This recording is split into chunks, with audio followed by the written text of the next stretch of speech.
धरतीवरी तू येई देवराया, हार मिळतील बघाया बुवा तिथे बाया, कीर्तनात हल्ली गाती सिनेमाची गाणी, परमेश्वरा रे तुझी दुनिया दिवानी. Epstein file of Maharashtra. Ashok भोंदूबाबा खरात. पण टाळी एका हाताने वाजत नाही. 58 महिलाचा उद्धार करणारे सन्माननीय भोंदूबाबा अशोकजी खरात यांच्यावर पुढे आपण येऊया.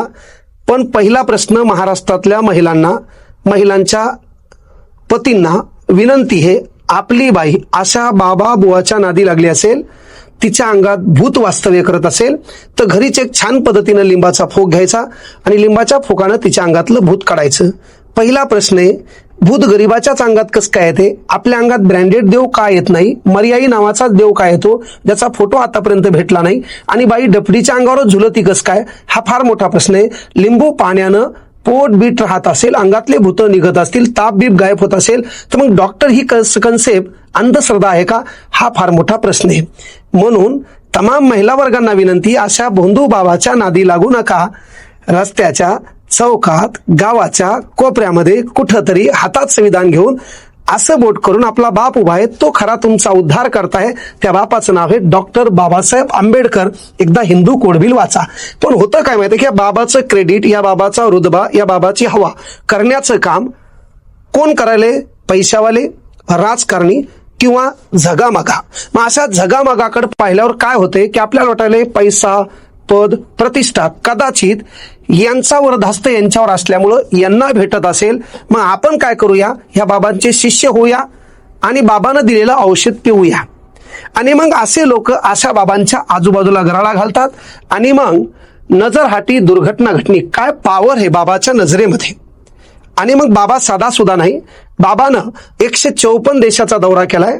बाबाकडं 500 कोटीची प्रॉपर्टी आहे. तिथून त्यांनी ज्योतिषीचा अभ्यास केला. मग अलीकडे इराण आणि इस्रायलचे युद्ध चालू असताना आपले 4 ज्योतिषी तिकडे अडकले होते आणि त्याने भारताला मदत मागितली की आम्हाला सोडवा. उद्या त्यांच्यासोबत काय होणार आहे हे त्यांना धतुरा कळणं, तर ते तुमच्या आयुष्याची रेषा काय बदलणार आहे हे तुम्हाला कधी कळणार? ही अंधश्रद्धेपासून आपण बाजूला जाणार कधी? आजही गावाकडे शब्द आहे, आमच्या इकडे कढईचा कान उघडा आहे, त्याच्यात सोनं हे म्हण, ते काढायला गेल्यावर हाल्या मागं लागते म्हण, सोन्याचा हांडा स्वप्नात येत असते म्हण, ते म्हणतं येऊ का? आपण नग नग म्हणायचं. सुधारणं काळाची गरज आहे. हे बाबा लोक मोठे होण्याचं मूळ कारण काय? बाबाचा कार्यक्रम ठोकला कोण? तर तो नीरज जाधवनं. त्यानं 5 कोटी रुपये मागितले, यानं दिले नाही आणि म्हणून त्यानं जे व्हिडिओ याचे शूट केले होते ते बाहेर काढले. तर बाबाचे 1-2 नाही, बाबा 58 महिलेचे खऱ्या अर्थानं माहीत असणारे उद्धारक आहेत. आणखी बाबा म्हणजे हे जे बाबा कळलं का 58 महिलाचे हे उद्धारक आहेत. आणखी कित्येक महिलांचे व्हिडिओ कशा पद्धतीचे असतील हे तर आपण सांगू शकत नाही. मग बाबा महिलेला काय करायचे? ऑफिसमध्ये बोलवायचे. ऑफिसमध्ये बोलवल्याच्या नंतर हे बाबाचं छान पद्धतीनं ऑफिस आहे. या ठिकाणी बाबाच्या या ग्लासमध्ये थोडंफार थम्सअप असायचं. त्यानंतर बाबा महिलेला तिकडे तोंड करून उभं करायचे, तिच्या डोक्यावर मगा ठेवायचे आणि इकडून बाबा काय करायचे तर बढियापैकी त्या ठिकाणी त्या ग्लासमध्ये स्वतःच्या बॉडीतलं थम्सअप टाकायचे. ते थम्सअप कसं तरी काय कडू लागायचं. त्याच्यानंतर ते थम्सअप पाजायचे पेढा खाऊ घालायचे आणि कानात म्हणायचे तू राधा आहे मी कृष्ण आहे. याचा अर्थ बाबाला 16,108चा रेकॉर्ड पार करायचा होता, पण मधातच त्या नीरज जाधवनं कार्यक्रम ठोकला. आता बाबा तसं म्हणायचे. त्यानंतर तू माझ्या इच्छा पूर्ण कर म्हणजे तू हा नवरा जगणार आहे, तो हा नवरा मरणार नाही. आणि मग ती बाई ऐकायची तर मी म्हणतो हे जे टेबल टेनिसवाली महिला आहे का, पहिले हिला हाना.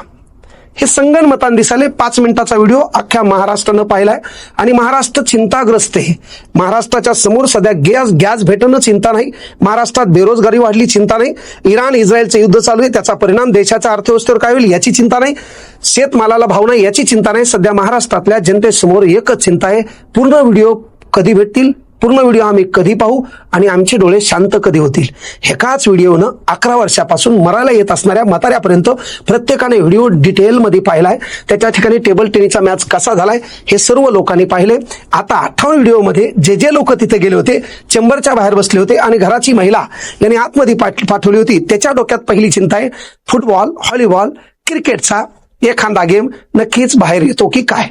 आणि त्याच्यात आपण तर बाबा महाराजांनी दिलेलं पाणी देखील पिले, म्हणजे याचा अर्थ आपलं शरीर खऱ्या अर्थानं त्या बाबामुळं पाप मुक्त झाले. ते बाबा म्हणजे अशोकजी खरात. बाबाने एवढंच काम केलं नाही, बाबानं 58 व्हिडिओ काढलेत.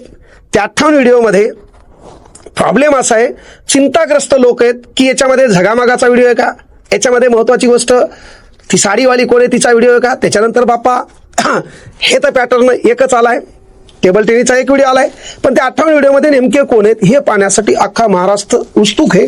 आणि महाराष्ट्राच्या डोक्यात चिंता आहे, महाराष्ट्रातली परिपूर्ण जनता नाराज आहे मीडियावर. कारण मीडिया काय करायली, फुल HD मध्ये व्हिडिओ पाहिली आणि जनतेला तो व्हिडिओ झुळझुळ करणारा दाखवायली. आणि जनतेला पहिल्यापासून पारदर्शक पाहणं आवडते.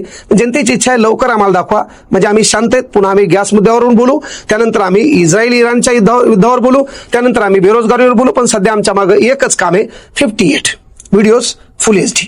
आम्हाला फुल HD व्हिडिओ पाहिल्याशिवाय आमचं मन शांत होणार नाही, असं महाराष्ट्रातल्या जनतेचं म्हणणं आहे. आता त्याच्यात व्हिडिओ येणार कोण हा तर पुढचा प्रश्न आहे. पण ते जे दिनेश जाधव नावाचं पोरग आहे, त्याने याचा कार्यक्रम लय भारी ठोकला आणि त्याने हे व्हिडिओ बाहेर काढले. त्याला 5 कोटी रुपये पाहिजे होते. सिन्नरमध्ये या माणसाचा मठ आहे. यानं बापा एक संस्थान स्थापन केली. या संस्थानामध्ये हे लोक आहेत. मला पहिली विनंती आहे, कोणी राजीनामा दिला म्हणून पाप मुक्त होत नाही, यांची चौकशी होणं गरजेचं आहे. केवळ SIT नाही, तर यांनी कोणा लोकांना तिथं नेलंय, कोणाचा व्हिडिओ आहे. व्हिडिओ फक्त 58 असू शकतात. काही लोकांचे इलिगल व्हिडिओ झाला नाही तेव्हा समजा नसेल केला त्यानं, तसे कित्येक लोकांचा उद्धार त्यानं केला असेल तर विषय खलास आहे. म्हणून या बाबाची चौकशी व्हायला पाहिजे, यांची बी चौकशी व्हायला पाहिजे. आणि केवळ चौकशी नाही, ती 154 देशाचा दौरा, याच्याकडे असणारी प्रॉपर्टी, याच्या संगतीत कोण कोण आहे कळलं का. त्यानंतर याचा कार्यक्रम ठोकणारा की बाबा यानं पहिले का नाही सांगितलं, हा जो नीरज जाधव यानं बी पहिले का सांगितलं नाही, त्यानं 5 कोटीची मागणी केली, त्याचीही चौकशी होणं गरजेचं आहे. का तर पहिलाच व्हिडिओ समजा यानं पहिल्याच वेळेस जर मीडिया समोर किंवा संबंधित आपल्या प्रशासनासमोर आणला असता तर 57 महिलाचा उद्धार बाबाकडून झाला नसता. आता 57 महिलांमध्ये एकच महिला आहे का 57 वेगवेगळ्या आहेत, हे बी पुढे महाराष्ट्राला आणखी पाहायचंय. ते मीडियावर संबंधून राहा. मीडिया नक्कीच तुमच्या प्रत्येक गोष्टी पूर्तता करेल आणि तुमच्या डोळ्याला शांतता देईल. फक्त विनंती एकच आहे, आपल्या महिलेला शिकवा की आपला उद्धार करता आहे ना. आपल्याला खऱ्या अर्थानं माणसाला माणुसकीची वागणूक देणारे परमपूज्य बोधिसत्व डॉक्टर बाबासाहेब आंबेडकर या भारतातली एक आदिवासी समाजाची महिला राष्ट्रपती पदापर्यंत गेली. इथल्या कुठल्या धार्मिक ग्रंथामुळे नाही, ती या देशातल्या संविधानामुळं. आणि एक महिला म्हणते की लग्न झाल्यावर महिलेच्या हातात संविधान द्या, आणि तीच महिला जर बाबाचे पाये चोळत असेल, तीच महिला बाबासाठी छत्री घेऊन उभी राहत असेल, तीच महिला बाबाचे पाये धुत असेल, तर मग व्हायला काय माहितीये का, पोटात एक आणि होटात एक हे लोक ओळखणं काळाची गरज आहे. जरी समजा महिला अंगात येत असेल तर घरीच लिंबाच्या फोकानं त्याच्या अंगातलं भूत काढा. आणि आपली महिला अशा बाबा भोंदूच्या नादी लावू नका, नाहीतर त्या 58 व्हिडिओमध्ये एखादा व्हिडिओ आपल्या घरच्यावर फुटबॉल, व्हॉलीबॉल, क्रिकेट संदर्भात असू शकतो. विनंती एकच आहे, आपल्या परिवाराची काळजी घ्या, अंधश्रद्धेपासून दूर राहा. कारण ऐसे कैसे झाले भोंदू, कर्म करुणी म्हणती साधू, अंगा लावून या राख, डोळे झाकुनी करती पाप. ग्रामीण भागात मी माझ्या डोळ्यानं पाहिलेलं उदाहरण आहे.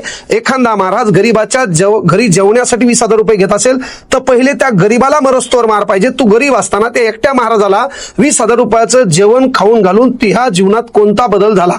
म्हणून आपल्या जीवनात बदल करण्यासाठी, आपल्या खऱ्या अर्थानं घराचा विकास करण्यासाठी मेहनत हाच एक त्यामागं खरा मंत्र आहे. ती मेहनत करा, स्वतःच्या मेहनतीवर, स्वतःच्या कष्टावर विश्वास ठेवा. आपल्या घराचा खऱ्या अर्थानं करता धरता आपला बाप आहे त्याच्यावर विश्वास ठेवा. अशा भोंदू, कर्मकांड, अंधश्रद्धा आणि जनतेला लुटणाऱ्या हरामखोर बाबा बुवापासून लांब राहा. कारण सध्या काळ बिघडलेला आहे आणि हे टार्गेट करायले ग्रामीण भागातल्या महिला वर्गांना. अलीकडे एक बाबा आलता, पिंपळाचं पान याला लावा तुमचं पोरग पास होतंय, त्याचंच पोरग 8वी नापास आहे. अलीकडे एक बाबा आलता, बाबानं नवीन एक कार्यक्रम ठोकला होता, तुम्ही पाहिला असेल. हा बाबा तर आपल्या देशाच्या पंतप्रधानासोबत आहेत. हे लोक मोठे का होतात तर ह्या अशा मोठ्या लोकांच्या संगतीत असल्यामुळं सामान्य जनतेला वाटतं की ही लोक मोठे कदाचित या लोकांच्या आशीर्वादानं झाले असतील, असं होतंय. म्हणून काम काय की बाबाने एक उद्धार केला होता. बाबा 6 महिन्यासाठी बाहेर आहेत आणि आता पुन्हा बाहेर आल्यावर नवीन उद्धार करून पुन्हा जातील का नाही याची गॅरंटी नाही. पण तुम्हाला कळलं पाहिजे की कोण कसं आहे हे शोधणं काळाची गरज आहे. आपल्या घराचा उद्धार करण्यासाठी शिक्षण हे प्रभावी माध्यम आहे. ते शिक्षण घ्या, विज्ञानाशी तडजोड करणारं शिक्षण घ्या. त्यानंतर धार्मिक तुमच्यामध्ये श्रद्धा असू द्या, पण अंधश्रद्धा नाही. बुवाबाजीपासून लांब राहा. जादू टोना विधेयक कळलं का?